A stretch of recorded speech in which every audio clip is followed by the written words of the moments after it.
নমস্কাৰ এনে বিশেষ বাতৰি লৈ নিউজৰ ষ্টুডিঅ'ত মই মুকেশ হৈছে অসম সাহিত্য সভাৰ কেন্দ্ৰীয় কাৰ্যালয়ত চন্দ্ৰকান্ত ইন্দ্ৰকান্তৰ স্মৃতি দিৱস পালন নিউজৰ এক বিশেষ প্ৰতিবেদন অসম সাহিত্য সভাৰ কেন্দ্ৰীয় কাৰ্যালয় আৰু যোৰহাট সাহিত্য সভাৰ যৌথ উদ্যোগত ঐতিহ্যমণ্ডিত চন্দ্ৰকান্ত সন্দিকৈ ভৱনত চন্দ্ৰকান্ত ইন্দ্ৰকান্ত স্মৃতি দিৱস পালন কৰা হয়।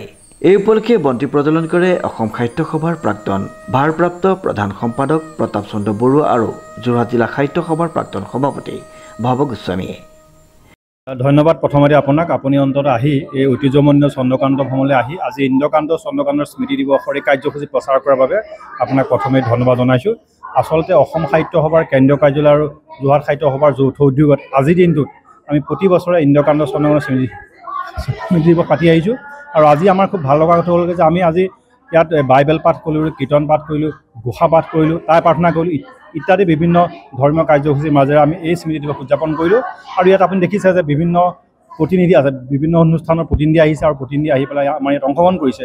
কিন্তু আমি আৰু এটা কথা আপোনালোকক জনাওঁ যে আমি এই চন্দ্ৰকান্ত সন্দিকৈৰ ঐতিহ্য ভৱনৰ কিছু প্ৰচাৰ আমি যদি নৱপ্ৰজন্মৰ মাজত কৰিব নোৱাৰোঁ তেতিয়াহ'লে আমাৰ এই কাৰ্যসূচী পতাৰ কোনো অৰ্থ নাথাকিব। গতিকে পৰৱৰ্তী পৰ্যায়ত আমি এনেধৰণৰ কাৰ্যসূচী আমি নতুন প্ৰজন্মৰ যিসকল প্ৰতিনিধি আমি তেওঁলোকক অন্তৰ্ভুক্ত কৰিম। ধন্যবাদ। ইয়াৰ পিছতে যোৰহাট সাহিত্য সভাৰ সভাপতি যুগল কিশোৰ আগৰৱালাৰ সভাপতিত্বত অনুষ্ঠিত অনুষ্ঠানত স্মৃতি দিৱসৰ উদ্দেশ্য আৰু তাৎপৰ্য ব্যাখ্যা কৰে অসম সাহিত্য সভাৰ কেন্দ্ৰীয় কাৰ্যালয়ৰ সম্পাদক ডক্টৰ জ্যোতিৰেখা হাজৰিকাই।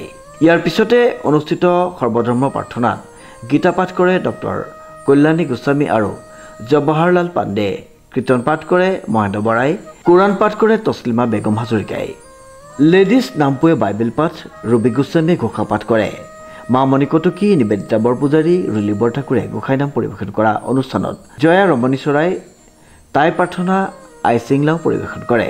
উক্ত অনুষ্ঠানত অসম সাহিত্য সভাৰ প্ৰাক্তন ভাৰপ্ৰাপ্ত প্ৰধান সম্পাদক প্ৰতাপ চন্দ্ৰ বৰুৱা আৰু যুগল কিশোৰ আগৰৱালাই বক্তব্য আগবঢ়ায়। শলাগ জ্ঞাপন কৰে অজন্ত কুমাৰ বৰাই। প্ৰথমবাৰৰ বাবে নহয়, চন্দ্ৰকান্ত সন্দিকৈ ভৱনৰ ৰাধাকান্ত সন্দিকৈ ভৱনত বা ইয়াতো প্ৰতি বছৰতে আজি 9 ছেপ্টেম্বৰ তাৰিখে চন্দ্ৰকান্ত ইন্দ্ৰকান্ত দিৱস উদযাপন কৰি আহিছে। আৰু আজি দিনটোত পবিত্ৰ দিন হিচাপে অসম সাহিত্য সভাৰ কেন্দ্ৰীয় কাৰ্যালয়ে এই দিনটো উদযাপন কৰে। আৰু আমাৰ কাৰ্যকালত যিহেতু এইবাৰ অসম সাহিত্য সভাৰ মাননীয় সভাপতি বসন্ত কুমাৰ গোস্বামী যোৰহাটৰ, মাননীয় প্ৰধান সম্পাদক যোৰহাটৰ, লগতে আমিও ইয়াতে আছোঁ। গতিকে সকলো মিলি আমি ভাবিলোঁ যে যিটো ভৱনত ৰাধাকান্ত সন্দিকৈদেৱৰ আৱক্ষ মূৰ্তি আছে, যিটো ভৱনত এয়া চন্দ্ৰকান্ত, তলত এয়া ইন্দ্ৰকান্ত, তেওঁলোকৰ পূৰ্ণাবয়ব ইয়াত প্ৰতিচ্ছবি আছে, তাতেই আমি আজি সৰ্বধৰ্ম প্ৰাৰ্থনা পাতি আজিৰ দিনটো। অনুপম বৰাৰ ৰিপৰ্ট, নিউজ নাও।